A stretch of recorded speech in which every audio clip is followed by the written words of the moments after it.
Hi மக்களே, எல்லாரும் எப்படி இருக்கீங்க? நல்லா இருக்கீங்களா? வீட்டில் சும்மா இருக்கிற காரணத்தினால் கடையில் அப்ரண்டிஸ் வேலை இருக்கிறது, வாரியான்னு சொல்லி கேட்டாங்க. சரி, நானும் சும்மா தானே இருக்கேன்னு சொல்லிட்டு கிளம்பியாச்சு. பொண்ணுங்க கண்டிப்பாக சும்மா இருக்காதீங்க. வீட்டில் இல்லாத நோய் வந்துடும், டிப்ரெஷன் வந்துடும், மொத்தத்தில் பைத்தியமாகவே ஆயிரும். அதனால கண்டிப்பாக வெளியில் வந்து பழகுங்க, வேலைக்கு போங்க, பிஸ்னஸ் பண்ணுங்கள், ஏதாவது ஒன்று பண்ணுங்கள்.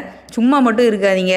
அப்படியே மீன் வாங்கலாம்னு சொல்லிட்டு மீன் மார்க்கெட்டு தான் வந்திருந்தோம். இந்த ஒரு பெரிய மீன் கட் பண்ணிட்டு இருந்தாங்க. இதோட நேம் தெரிஞ்சால் கமெண்ட் பண்ணுங்க. சும்மா வேடிக்கை பார்க்க தான் வந்தேன். ஹஸ்பண்ட் தான் போய் மீன் வாங்க போனாரு. மீனை பாதியாக கட் பண்ணிட்டு அதை பாதியாக வச்சிருந்தாங்க. தலை சைடு வந்து 250 ரூபா சொன்னாங்க, வால் சைடு வந்து 150 ரூபா சொன்னாங்க. மார்த்தாண்டத்தில் எந்த சீசன்லனாலும் இந்த மீன் கிடைக்கும். வேற மீன் கிடைக்குமோ கிடைக்காது, ஆனால் இந்த மீன் கிடைக்கும்.